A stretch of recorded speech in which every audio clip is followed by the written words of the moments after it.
So again, I just want to say thanks to everyone joining. A shout out to everyone from SB WASP, and shout out to any of our schools that are joining us.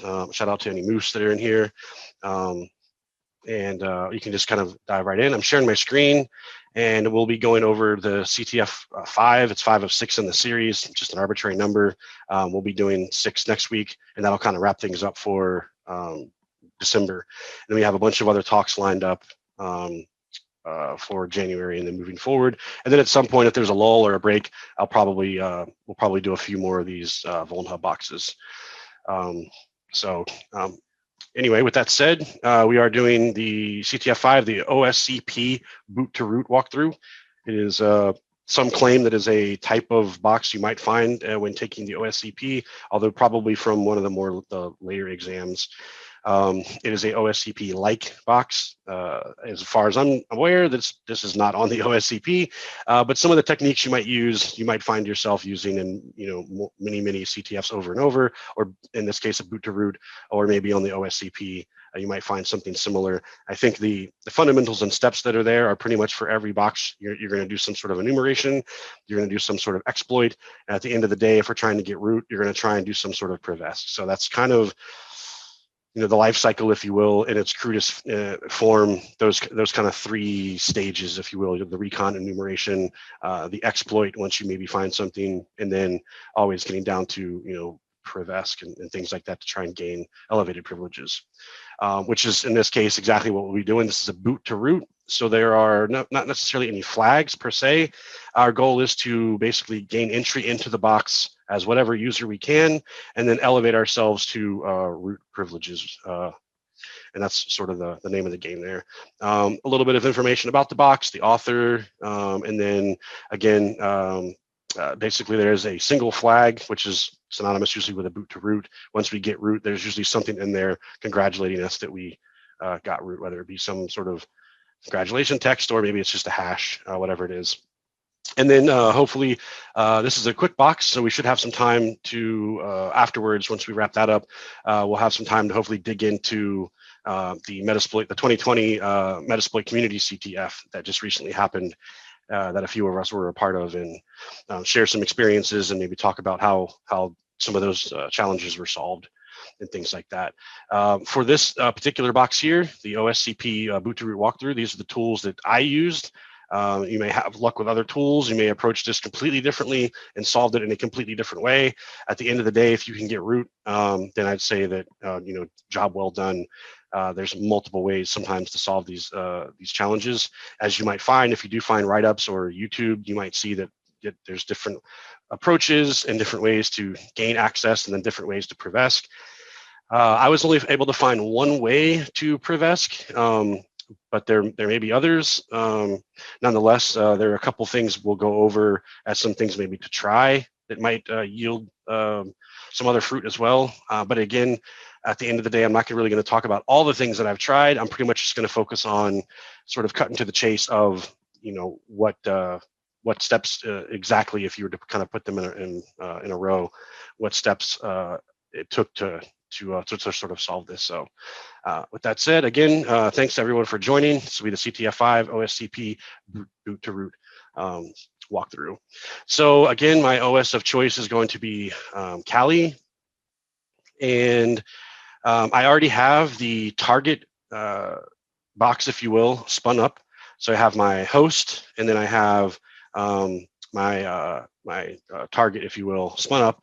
And again, typically once we spin up the target, we really don't interact with it through the VM itself, through the hypervisor, your VirtualBox or your VMware workstation. At this point, once it's on, we're predominantly going to be interacting in it just with whatever means we have access to within Kali.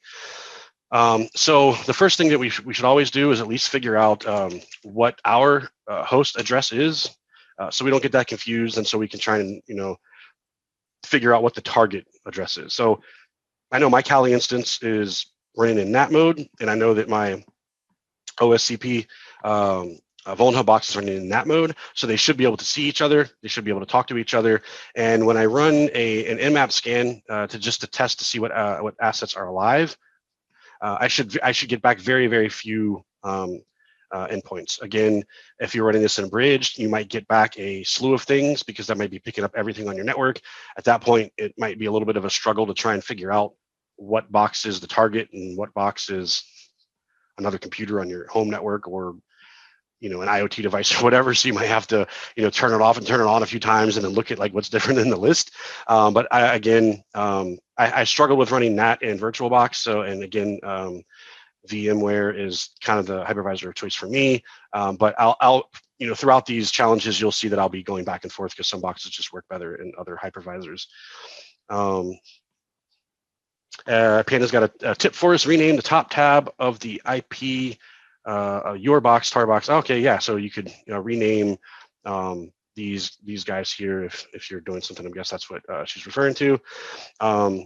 But the next thing we'll jump into is, so we know what our address is. We know that I'm 130. So now we can run an Nmap enumeration script to at least just sort of go through our hosts on everything just to see like what's alive. And again, we could come over here and leverage the new and improved, if you will. I pushed out an update last night to the CTF toolkit. We're on version 1.8.5. You can see some of the additions here.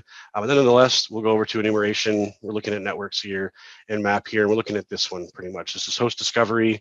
And what this is going to do is pretty much just tell us like what assets are up on the network. And that's really it. We'll do further port examination later.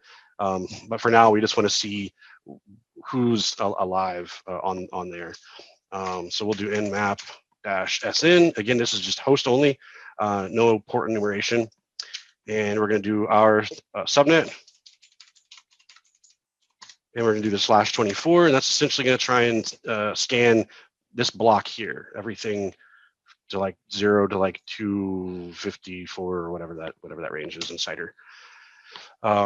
And so as we'll see here, quick work brings us back. We can ignore these, and here we know that this is us. This is my Kali instance. And we know that this is most likely going to, I know this is the target box, but again, if you only have two things running in NAT, and you have not working correctly, then only two things should really show up. We can ignore these because I believe these are just the host or the NAT, the virtual NICs, if you will, within VM workstation. So we can ignore the lower ones. Not to mention if you really wanted to know and you weren't sure, you could hop over to the VM. Some of them will spit out an IP. Some of them are not that nice. So I always want to get in the habit of just running an Nmap scan just to double check, because again, I guarantee you some of the boxes that you'll spin up will only prompt you with a login. It may not even have a name. It might just say what the OS is and then log in, and that's it. And again, we're not really focused with this. We're not trying to log into this. This is just what you're presented with. All of our work is going to be done out of Kali. So we have a couple questions in there. So yeah, so the -sn, I believe, is like I'm not sure if it's a UDNP or what it is, but essentially it's just, I think, just a ping sweep, as Cheesy Bites mentioned. And so again, there are a couple other enumeration tools out there. There's some stuff I have on the CTF toolkit for in the community scripts, I think, that are doing similar things where it's just a ping sweep. You can do some ARP commands to just see what's alive. I just stick to Nmap because I'm used to it. Not to mention we're going to essentially leverage Nmap again to run some actual enumeration on against this target. So this is the IP address for our vulnerable box. The vulnerable box is also running in my workstation. It's also running in NAT. That's how they're able to see each other and essentially talk to each other. And that's how I was able to find it. So Nmap is extremely powerful. Now that we have our target address, what I'd like to do is come over to here and enter it in. And you'll notice that these example.coms will go away and it will fill in with our target address. And this will happen throughout the entire site. It just makes copy and pasting easier. So for those just getting into this, it'll make it easier for you at the end of the day. Some of these things you should have memorized and you just know them from memory. But there are a lot of commands that you'll be doing. So don't feel bad if you have to copy and paste. That's why I have these here in the first place. I use this all the time. This was built out of a necessity for myself and a necessity, I think, for the community as well, to help out some of those getting into CTFs or hacking or pen testing in general. So what I'm going to do is I'm going to enter the target here. and that was 218.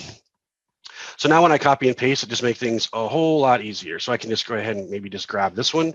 I've pulled some information out, added a few other things just to keep it simple. Instead of giving a ton of different flags, it makes no sense when you can just look up Nmap and all the commands. I kind of just list the things that are my go-tos.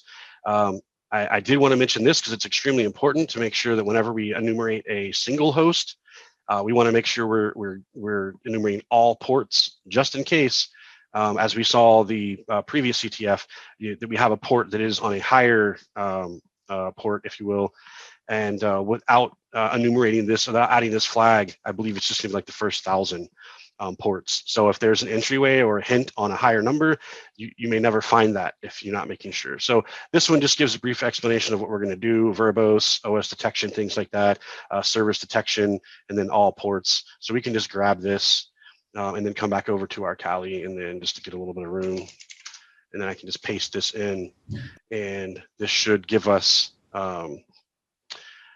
everything we need. There's a question: do you ever scan UDP? Sometimes if I think that that's running, although on Vuln hub boxes, I find it pretty rare.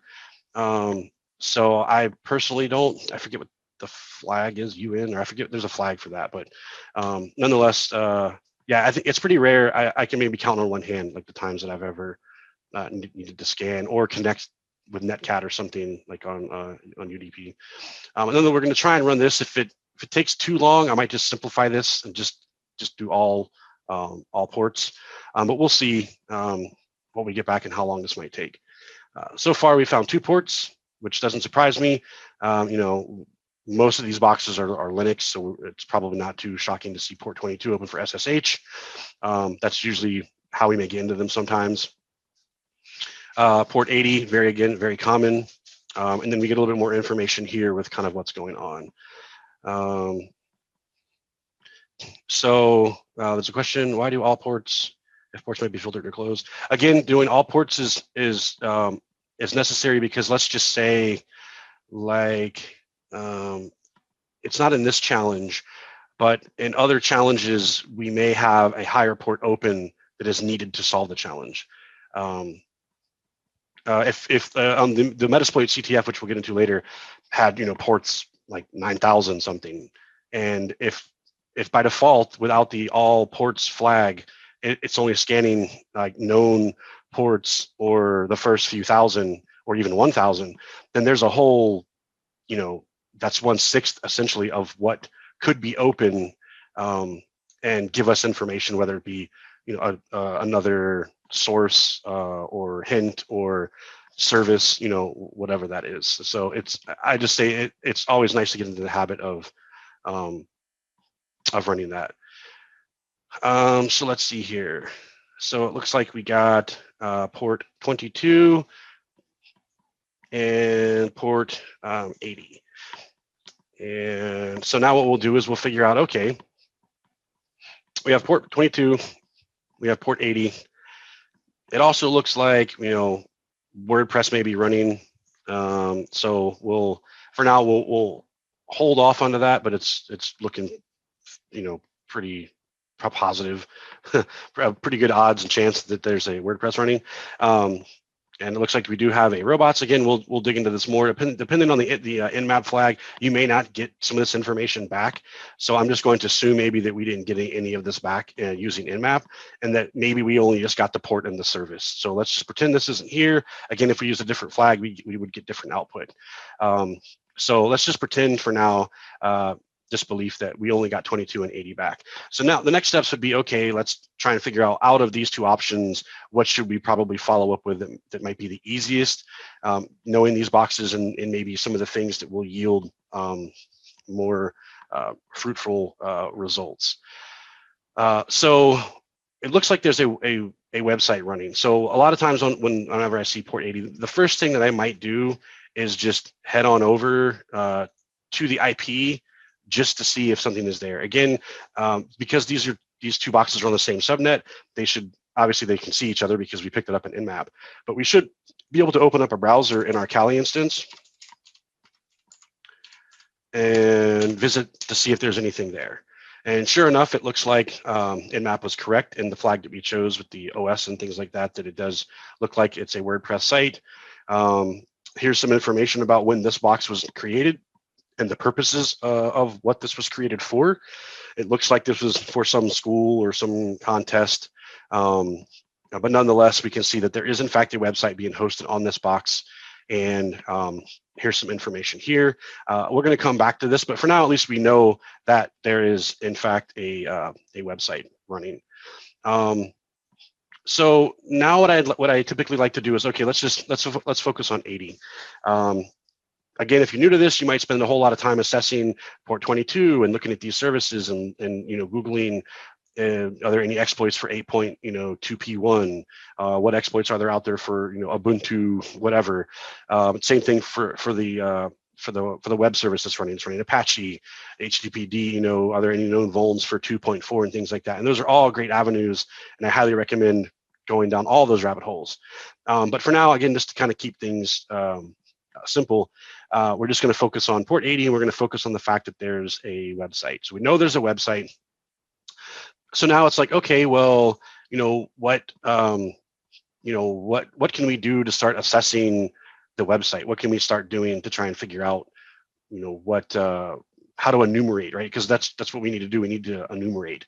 We need to figure out not only what our target, but within the target, now we know what ports are open. Now we need to start enumerating all the different services, and kind of think of it as like a tree, like a hierarchy of the boxes, the top, or like a pyramid in some sense. And underneath the box, well, now we have 2 ports, so we have 2 branches.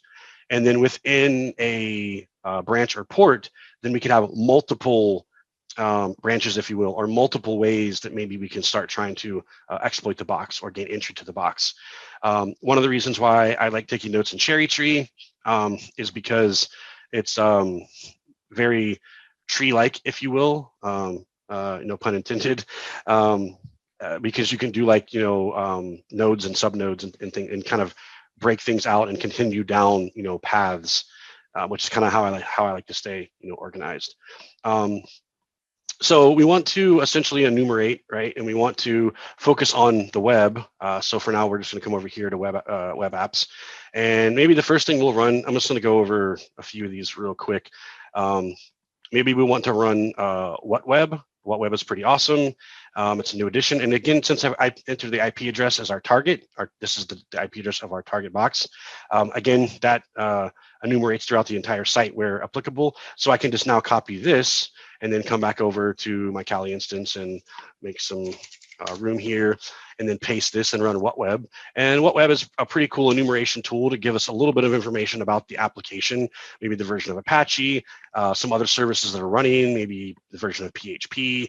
All these are possible exploits or entryways into the box. That's what we're still trying to do. We're still trying to build a picture of what is the box, what is the thing, what is the thing we're attacking, what's our attack surfaces look like. You kind of think of like feeling around in the dark and trying to put the pieces together of what it is that you're attacking. I mean, we know what we're attacking because we spun it up, but we're pretending that we don't really know anything about the target. And it's interesting that it's supposed to be in verbose mode, so it should have already put some information out. We'll wait a few more seconds. But whatweb is a simple tool to essentially just tell us, hey, what's some information about this box. I'll simplify this and just go maybe like here. Oh, you know what? I think I know the problem. I need to add HTTP to the code. I need to do an update. That's the problem, I think. Maybe not. We'll see. If not, then I'll just do the basic whatweb. But yeah, normally I think it does want a protocol. I need to add that to the tool. It's not happy maybe with some of the flags, so I'll just do this. If this doesn't work, we'll skip. It's not really that necessary anyway, I think, to solving this. This is kind of more of like a bonus or a gimme. It doesn't seem to like, there we go. This is what's called the summary. If this was to work, or maybe we wait a little bit longer, it would kind of print things out in as it's happening. This little -V is usually for verbose mode, but nonetheless, this is the summary of everything. So we have a little bit more information. We know Apache, the version, you know, some maybe some frameworks or some things that are running. It does appear to be a WordPress site. So it does look like that we're spot on so far, and at least knowing that the box does have a web server running. The web server does appear to be Apache in this version. It's good to try a few different things just to get an average, making sure that all the tools are enumerating the same in the sense that they're all showing that Apache is in fact the web server, and maybe this is the version. So that's good to know. We're pretty sure that's a done deal. We know the IP address. Again, we have some metadata. This is a WordPress site. We did confirm that. At least it appears to be a WordPress site.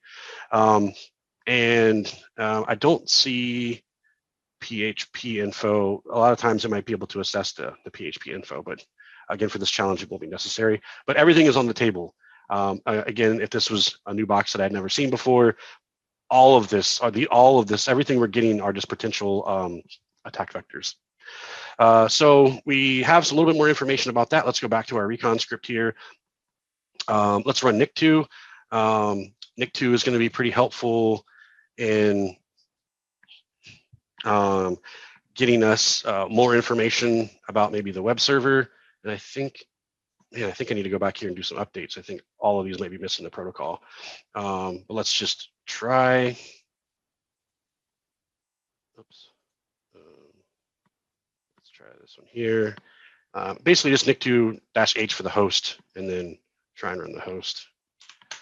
So let's do that and see if it will work. Okay, so don't need a protocol. So right now it's doing a few things. This is good. It's finishing. Just note that all this down here is just was just stuck input from my mouse. But essentially, it will continue to run. We're going to get a little bit more information. Nikto is brief description here. It's trying to do some sort of vulnerability analysis on the application from the outside. Basically, it's going to try and enumerate some things, do some banner grabs, basically say, hey, what's here? Am I able to pull some versions? And if I can get versions of things, can I bounce that off of the internal database just to see like, hey, what's maybe susceptible to something, or are there any known vulnerabilities that this is running? So far right off the bat, some things that have caught my eyes is the robots.txt, which Nmap alluded to earlier. I don't believe it enumerated that there was a secret entry. Maybe it did, I forget. But it did pick up that there is a robots.txt. Nmap is doing the same thing, so that's good. There's some consistency there. And now this is done. So we can see that, again, we're pretty certain there's more enumeration happening with the fact that it is a WordPress site. We can see here, Nikto also picked up that it was a WordPress site, found some other directories. And what's most important, though, is that it did pick up the robots.txt, which we're going to visit pretty much next to now. And then there is a secret, there's an entry within robots.txt. So before we visit that, I want to just do one more enumeration. And this is another common one, Dirb. Dirb is a directory buster or directory mapper, if you will. It's a dictionary attack. So essentially what this does is this has a dictionary list of very common paths for an application. So we see here that this is the URL to our target, right? If we go over here, we can see there's a URL, and sure, we might be able to click on a few things and look down at the bottom. We can see that this is index, and then sample page. But there may be other links and other areas to go on the site that we just can't see, obviously. So Directory Buster will essentially basically add a slash and then just start adding stuff. It's just going to go through a dictionary list of everything you can think of that's very common on web applications of where an endpoint may exist.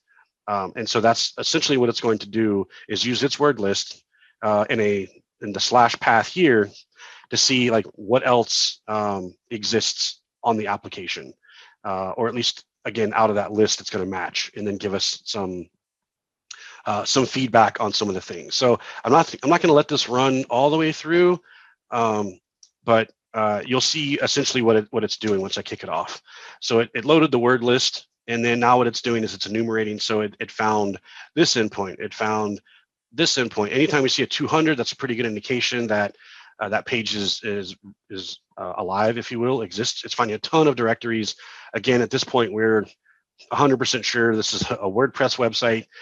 So with that, there's a ton of different things we could start assessing. I'm going to stop this because, again, we won't really need it to run fully. There was a mention in the chat, a crawl. Essentially, it's like a crawl, but done from like a list. A traditional web crawler or bot usually just looks at the code and then tries to find hyperlinks and URLs pointing to other parts. It might look at the robots.txt, which we'll visit here in a second, and then see what endpoints are allowed and not allowed to be logged. But a crawl is a little bit different in the sense that a crawl doesn't have a list typically, and it's just feeling away it's around the site by doing like internal clicks, if you will, or just logging whatever links that it can find. This is more like a word list, and it's essentially, if you think of a left-hand column here of the app and then a right-hand column of endpoints, it's just kind of going back and forth, like, in the dictionary, admin might be there. So then it goes check, IP address /admin. Did we get a 200 response, or does that page not exist? And then whatever that is, it will log it and then move down to the next one. If the next word in the dictionary list is admin dash, login versus just admin, it's going to try that. Does that exist? And then keep going down the line. But because of the known frameworks, things like Drupal, WordPress, Joomla, other applications, other frameworks, other content management systems, it's a pretty big library of like known links. So this is based off of known links, and then it's trying all of them and then trying to give us back some information. So we know here again, this is a WordPress site. And again, it would run for quite a bit. Any content management system is pretty large, thousands of files. So this could take a while, but not really necessary. I just wanted to kind of to show you guys, because it is a common tool that we'll use in assessing web apps.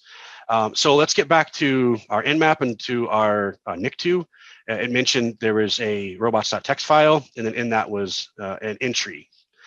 So what I want to do is go over to the application, and let's just visit robots.txt, and let's see what's in there. And again, for those that are new to web apps, or what even is this thing, robots.txt itself is typically an entry that resides in the root directory of a web application to tell crawlers. Again, crawlers are the ones that are looking at links and things like that, what to log, or what's fair game to log and not to log. Essentially, like this disallow would usually be fairly long, and essentially it's telling the crawler anything that says disallow, please do not go there, or please do not log in your results. Typically, a lot of these findings, we don't want to end up on like a Google search. I don't want to be able to Google search some company, and then in those search results see that there's a login area, and then click that link, and then now I'm presented with a login area.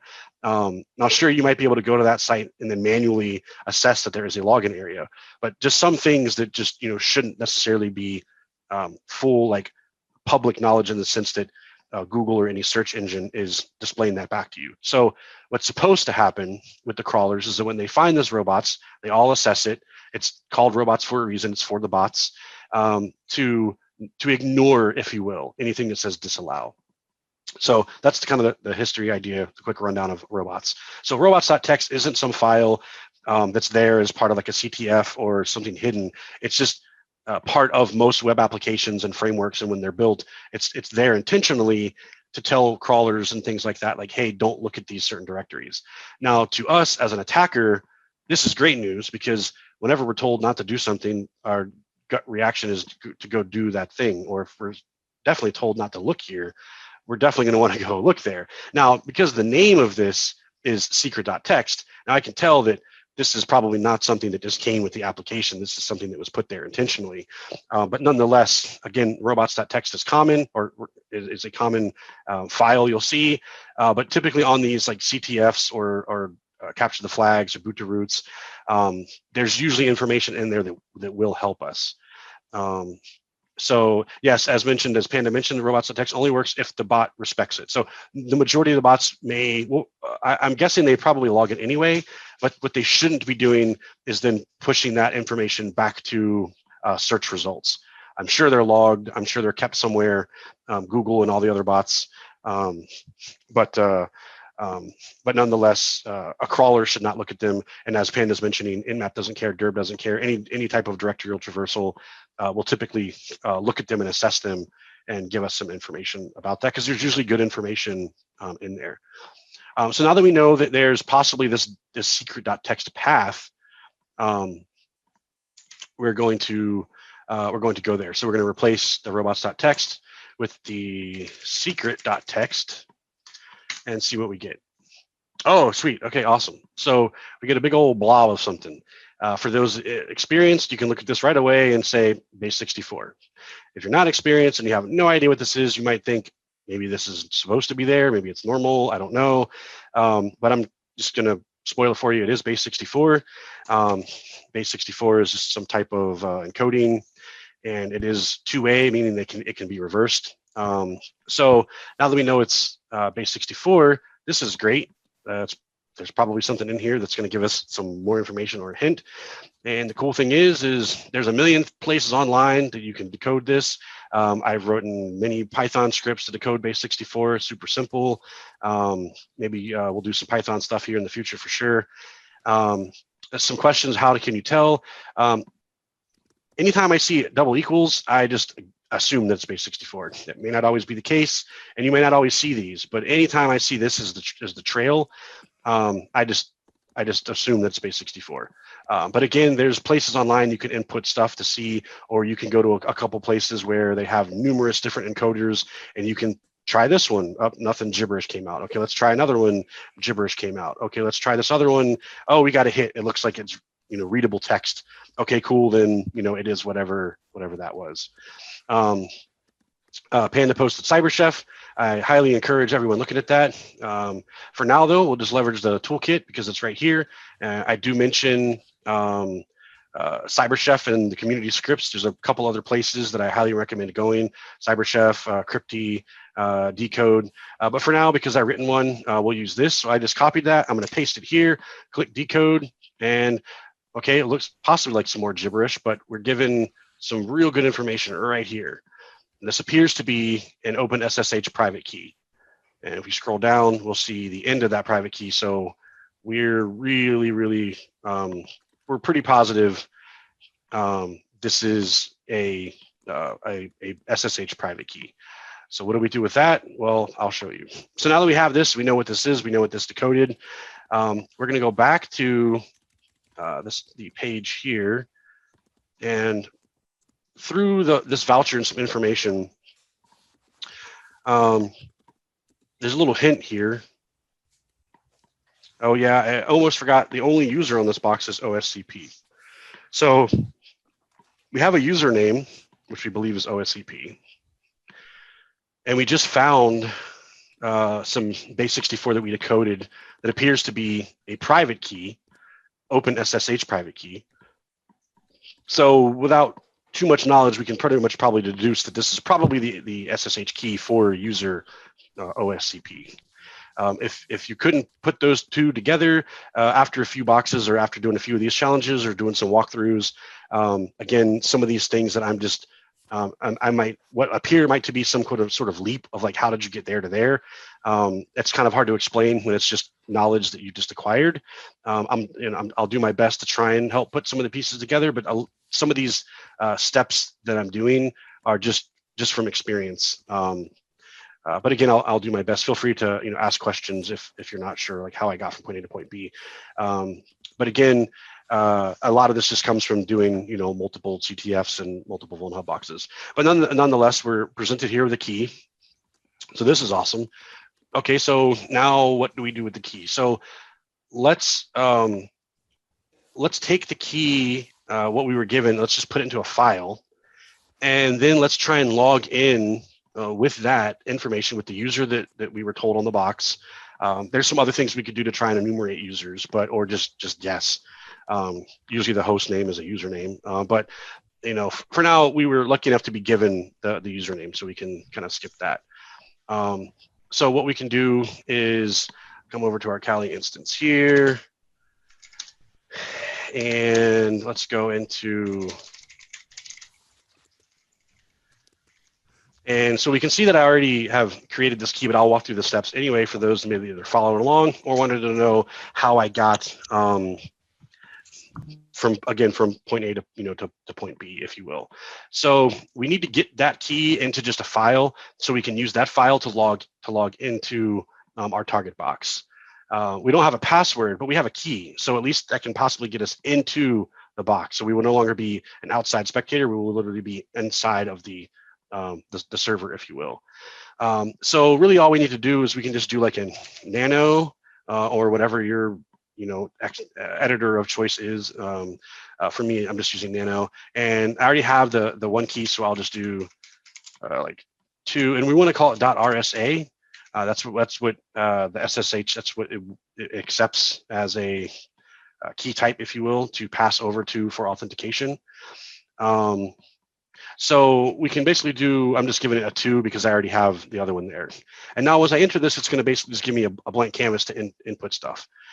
So I should come back here. I'll have in my clipboard, I can just copy this and then come over back over to my instance here. And if I just paste this, I should now have the beginning and end of the key. And I can just, if I'm in nano, control O to save this, and then control X to exit.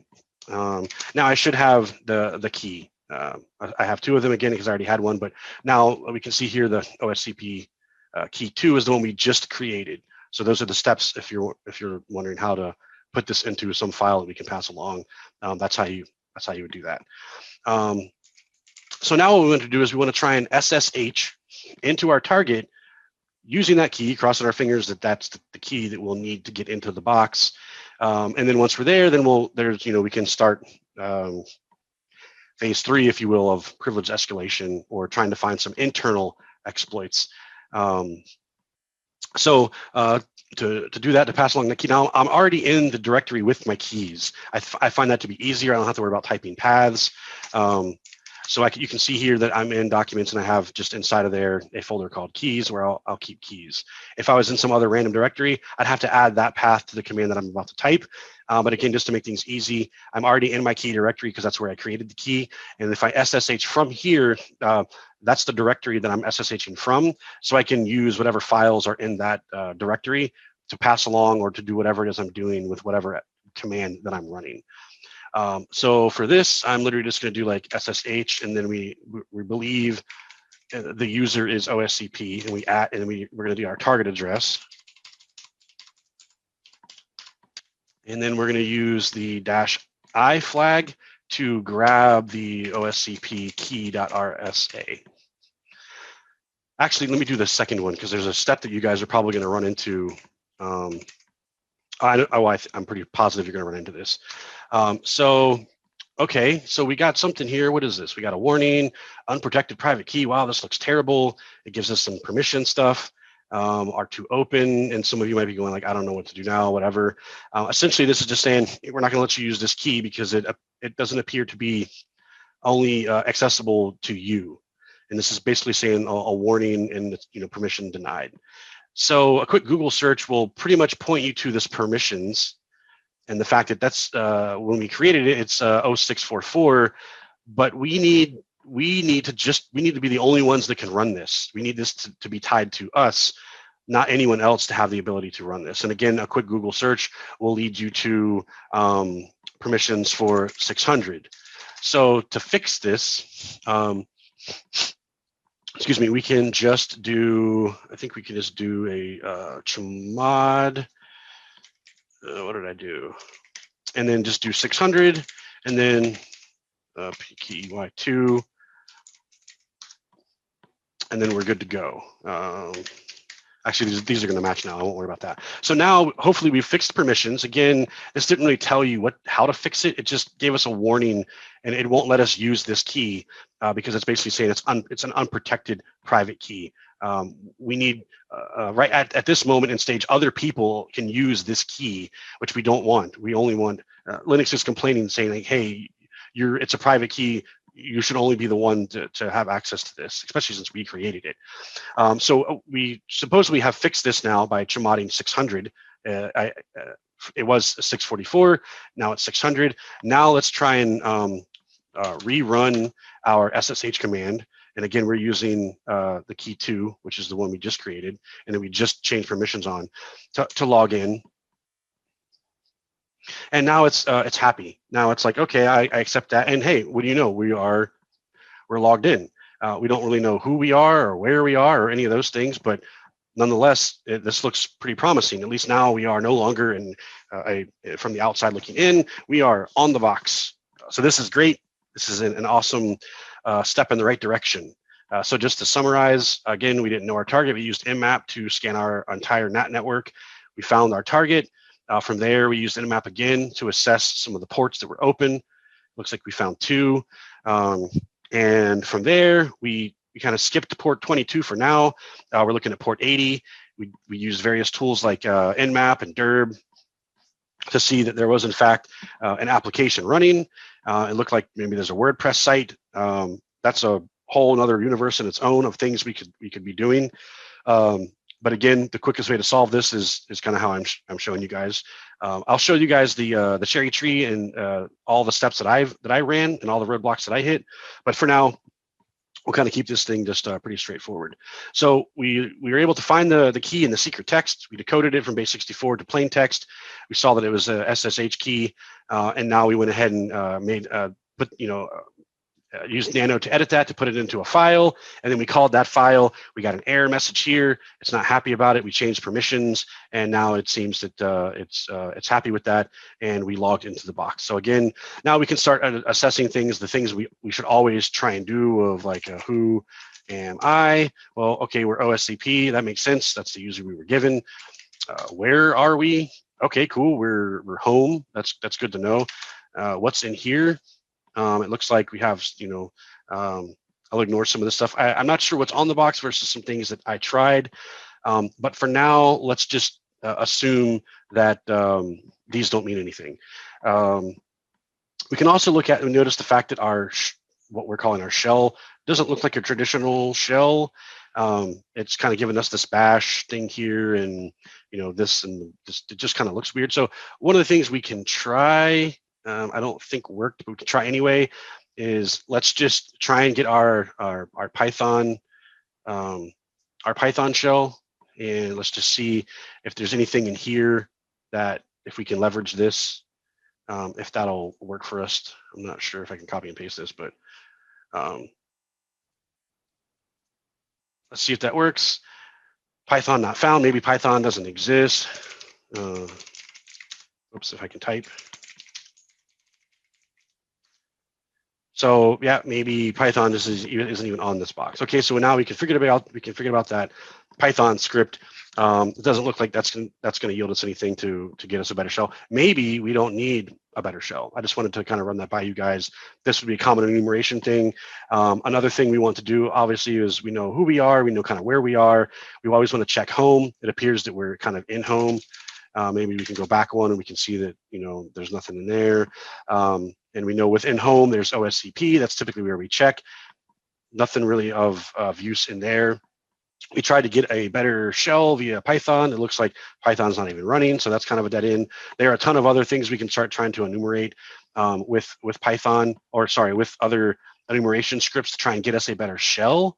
But for all intents and purposes for this demo, it's not needed. So again, what are some common things that we might do? Okay, sudo -l, that's a good one.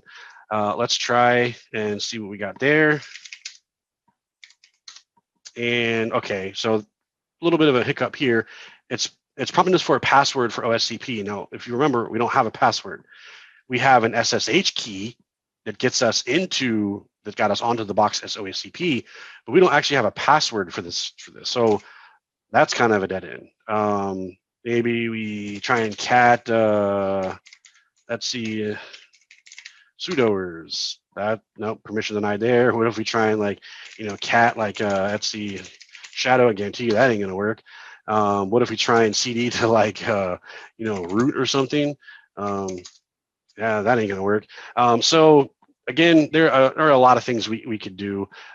We could also start trying to enumerate some third-party scripts, if you will. We can start trying to figure out some, I guess, like, persistence. We could start looking at, let's see, what else could we do? The GTFO bins, which we'll get to. We could run with one of these. We could try a wget. And if we can't get it from the box, maybe we could get it from our Kali instance, set up a Python server, and then from the box try and get it. This is a really good one. Probably one of the more common ones is Linux exploit. Essentially, you grab this file, you run it locally, it spits out a ton of information that may be about the box that you're on. Some of that may be vulns that exist because of known issues in the kernel or the versions of bash and all these things. It's going to enumerate that. Linenum is another very, very common, popular one to go out and get. And then again, you're going to run it internally on the target box because we're on the target box now, and it's going to assess that box. And then there may be some avenues to try and exploit. But for now, we can try a few other things. Like I'll try the long version of this here in my community scripts to essentially enumerate the SUID that might exist on the host. Basically, like, what can I do as this user? Let's see if we can get this. So cannot write. Okay, so I can't get it from as this user. Maybe we can CD to like temp. See if we're in there. Now let's try and run it again. A lot of times we can't get things in the directory we're in. Maybe we can get things in temp. Looks like that saved it there. So we'll go ahead and look at this. We can see that we got that. We need to, in order to run this, we got a chmod plus X. It's all in the instructions on the CTF toolkit. And then the SUID locate.sh. And it's really just running a find command, which I'll show you guys.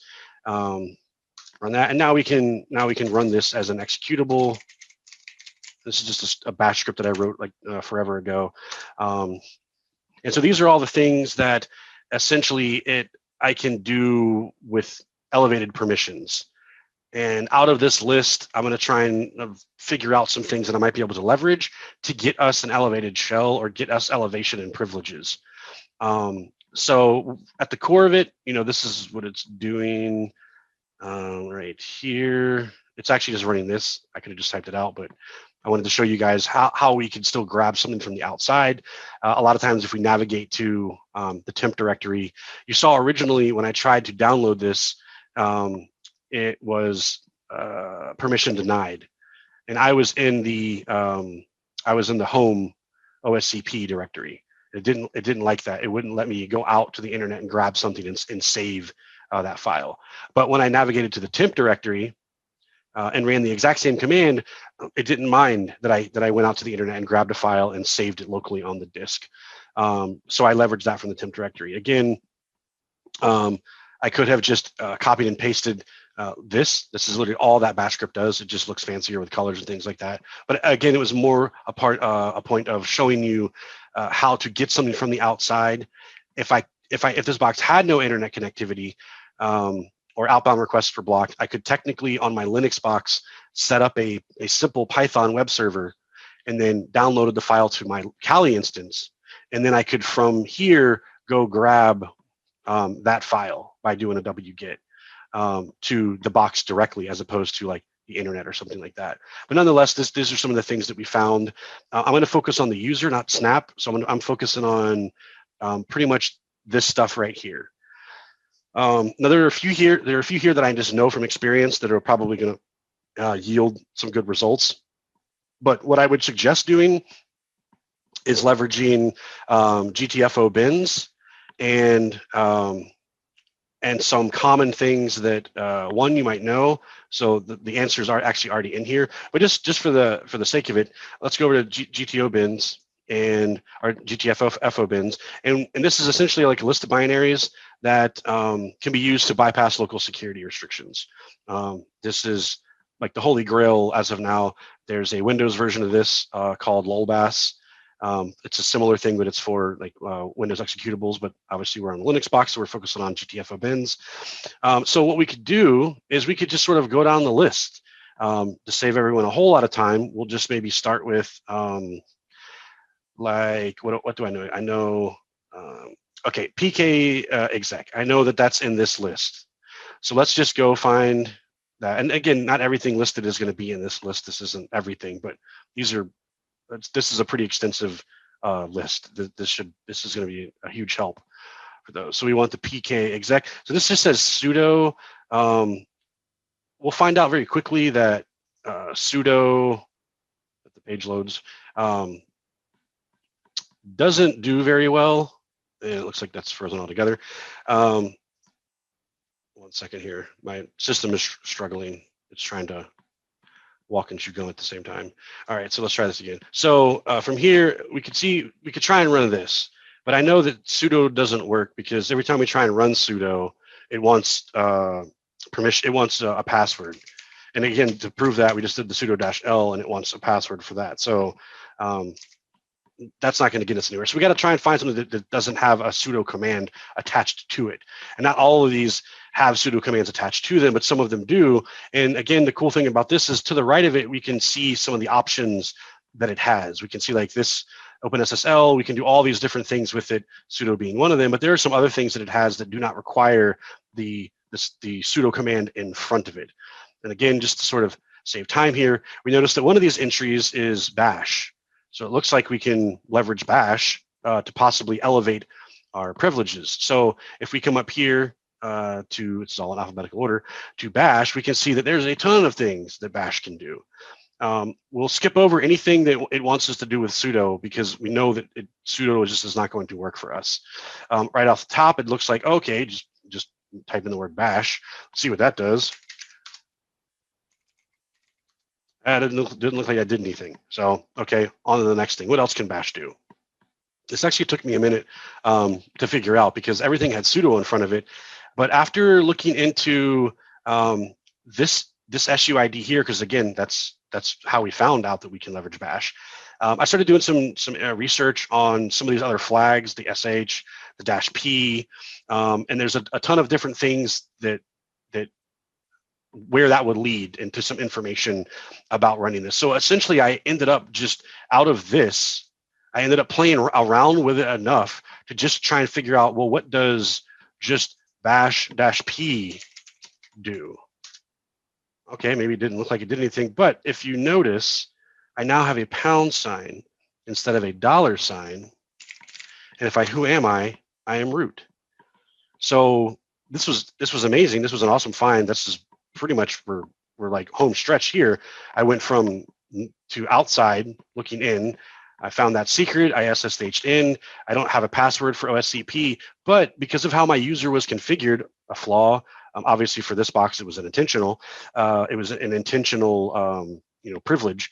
But nonetheless, this could have been a flaw from the Linux admin, and just with leveraging GTFO bins or just Google, you could see that there are some ways to leverage some of these binaries to gain privileges. And this is a perfect example here, just leveraging bash and the -P gave me root access. So now if I cd to root, I don't get permission denied. And sure enough, I get a flag. Oh, not a flag. And there we go. Box solved.